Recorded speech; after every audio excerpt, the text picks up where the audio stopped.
Siapa yang gak pernah dengar istilah Bloody Mary? Sebuah istilah yang berasal dari legenda populer yang menceritakan hantu seorang wanita bernama Mary yang muncul di cermin ketika namanya dipanggil 3 kali. Ritualnya biasanya dilakukan di ruangan gelap dengan lilin yang dinyalakan di depan cermin. Penampakan Bloody Mary digambarkan berbeda-beda dari mereka yang mengklaim mencobanya. Ada yang melihatnya sebagai wanita berambut panjang dengan wajah pucat dan berdarah.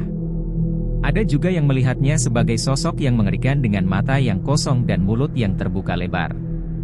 Namun, gimana asal-usul Bloody Mary? Legenda horor Bloody Mary berasal dari sebutan masyarakat Inggris pada abad ke-16 untuk seorang ratu kejam yang bernama Mary Tudor.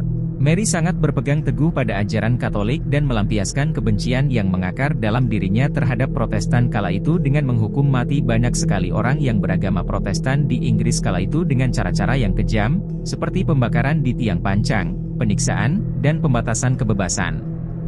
Kisah hidup Mary, sang Bloody Mary yang sesungguhnya. Mary Tudor dilahirkan pada 18 Februari 1516, putri Raja Henry VIII dan Catherine dari Aragon. Sejak kecil, Mary mendapatkan pendidikan yang terbaik sebagai seorang putri kerajaan. Ia cerdas, berbakat musik, dan memiliki kecintaan mendalam pada agama Katolik. Mary juga menunjukkan kasih sayang dan perhatian pada adik tirinya, Elizabeth, bahkan jadi pelindung Elizabeth saat Anne Boleyn, ibu Elizabeth, dihukum mati. Kebahagiaan Mary sebenarnya mulai terusik saat Henry VIII mulai tergila-gila pada Anne Boleyn, ibu dari Elizabeth. Demi menikahi Anne, Henry menceraikan Catherine, ibu Mary, dan mendeklarasikan diri sebagai kepala gereja Inggris untuk memisahkan diri dari kepausan. Mary, yang tetap setia pada Katolik, dipaksa mematuhi kehendak ayahnya dan meninggalkan ibunya.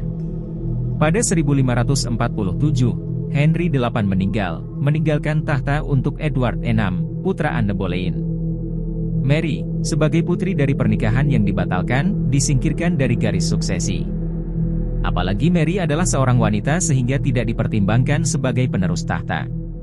Masa pemerintahan Edward VI diwarnai reformasi Protestan yang keras. Mary, yang taat Katolik, dipenjara dan dipaksa menyaksikan penyiksaan orang-orang seimannya. Pengalaman pahit ini menumbuhkan kebencian Mary terhadap Protestan dan tekad untuk mengembalikan Katolik ke Inggris. Pada 1553, Edward VI meninggal tanpa keturunan. Mary, sebagai pewaris berikutnya, naik tahta di usia 37 tahun. Kebijakan Mary, yang dikenal sebagai pemulihan Katolik, menuai kontroversi. Ia membakar para pendeta Protestan di tiang pancang, memicu pemberontakan, dan kehilangan dukungan rakyat.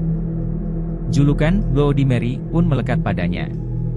Demi memperkuat posisinya dan mendapatkan pewaris, Mary menikahi Philip II dari Spanyol. Pernikahan ini tidak bahagia. Mary terus fokus pada kebenciannya terhadap Protestan.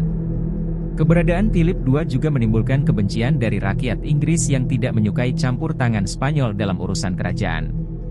Mary memerintah sebagai Ratu Inggris selama 5 tahun lamanya. Ia meninggal pada 17 November 1558, tanpa keturunan.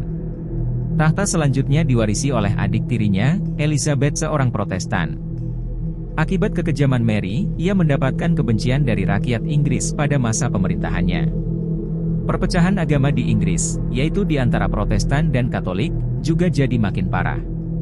Selain itu, penegakan Katolik yang Mary lakukan di Inggris juga hanya bersifat sementara.